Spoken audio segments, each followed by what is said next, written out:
గొడ్డలి పార్టీ అనేది ఫిక్స్ అయిపోయేలాగా అయిపోయింది ఆల్మోస్ట్. ఇప్పుడు వైసీపీ అనడంగానే గొడ్డలి పార్టీ అంటే అందరికి అర్థమైపోయే పరిస్థితికి వచ్చేసింది.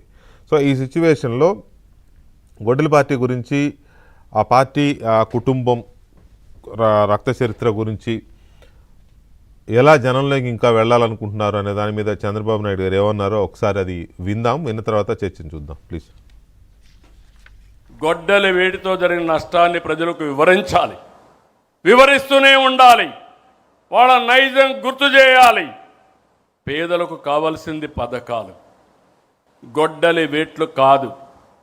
యువతకు కావాల్సింది ఉద్యోగాలు, గొడ్డలి పోట్లు కాదు. రాష్ట్రానికి కావాల్సింది శాంతి భద్రతలు, జంతు బలులతో రక్తాభిషేకాలు కాదు. రక్త చరిత్ర రాసేవాళ్ళు స్వర్ణాంధ్ర చరిత్ర లిఖించలేరు. అందుకే గొడ్డలి పార్టీ నెవర్ అగైన్.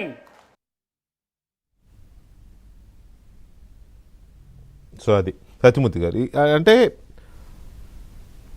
మన పార్టీ అంటే ఆయన చంద్రబాబు నాయుడు గారి ఉద్దేశంలో మన పార్టీ, మన ప్రభుత్వం, తెలుగుదేశం పార్టీ యొక్క విధానాలు ఇవి ఎంతగా జనంలోకి తీసుకెళ్లడం అవసరమో అవతల వాడి చెడును కూడా అంతే బలంగా తీసుకెళ్ళకపోతే ప్రజలు మర్చిపోయే ప్రమాదం ఉంది. పైగా ఇప్పుడున్న జనరేషన్స్కి వాళ్ళ చరిత్ర తెలియాలనేది బాగా డిటర్మిన్గా ఉన్నట్టున్నారు గడిచిన 4 రోజులుగా పరిణామాలు చూస్తూ ఉంటే.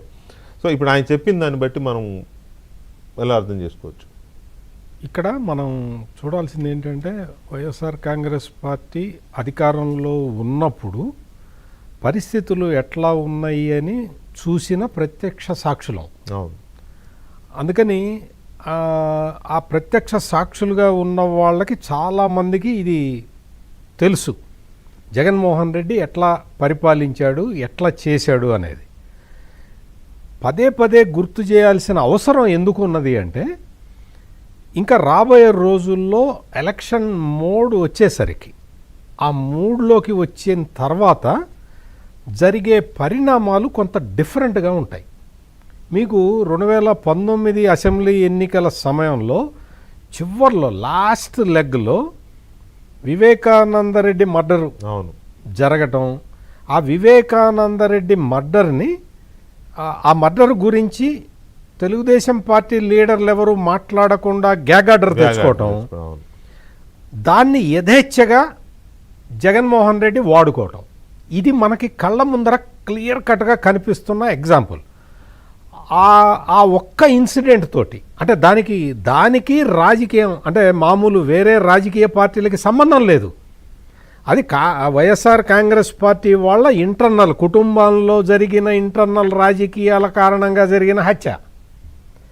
దాన్ని మొత్తం తీసుకొచ్చి పొలిటికల్ రాజకీయ వ్యవస్థతోటి ముడిపెట్టి ముఖ్యమంత్రిగా చంద్రబాబు నాయుడు ఉన్నాడు కాబట్టి ఈ మర్డర్ జరిగింది అని ప్రొజెక్ట్ చేసి దాని నుంచి రాజకీయ లబ్ధి పొందిన వ్యక్తి జగన్మోహన్ రెడ్డి.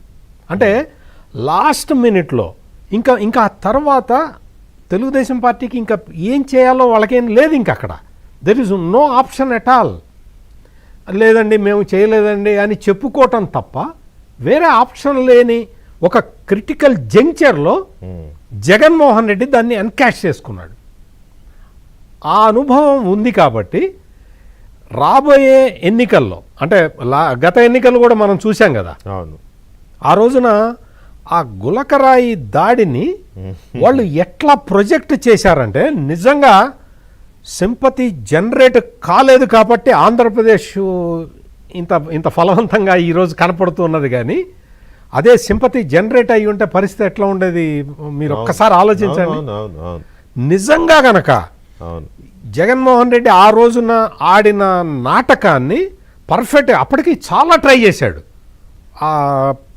జనానికి అప్పటికే ఒక ఇది పడిపోయింది, ఒక ఇంప్రెషన్ పడిపోయింది.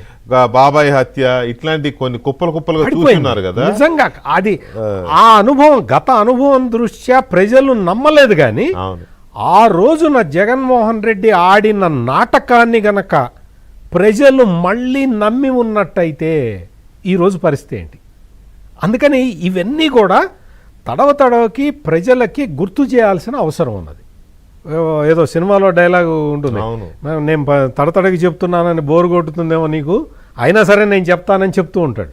అట్లా ఇది బోరు కొట్టే అంశం కాదు, మన భవిష్యత్తుకు సంబంధించిన అంశం. నిన్న ఏదో ఒక మీటింగ్లో జెన్జీ కిడ్స్ గురించి మాట్లాడుతున్నాడు చంద్రబాబు నాయుడు. అవును. జెన్జీ కిడ్స్కి వాళ్ళ ఆస్పిరేషన్స్, మీ ఆస్పిరేషన్స్ ఏంటో చెప్పండి, మీరు ఎట్లా చదువుకుంటారో చెప్పండి, నేను చెప్పిస్తానని చెప్తూ ఉన్నాడు.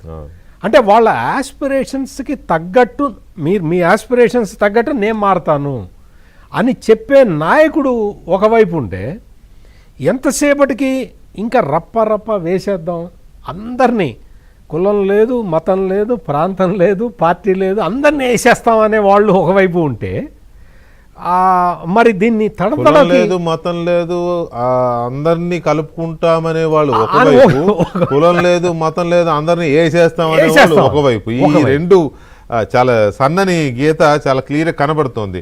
రైట్, బాలకోటయ్య గారు, ఒకటి ఈ విషయంలో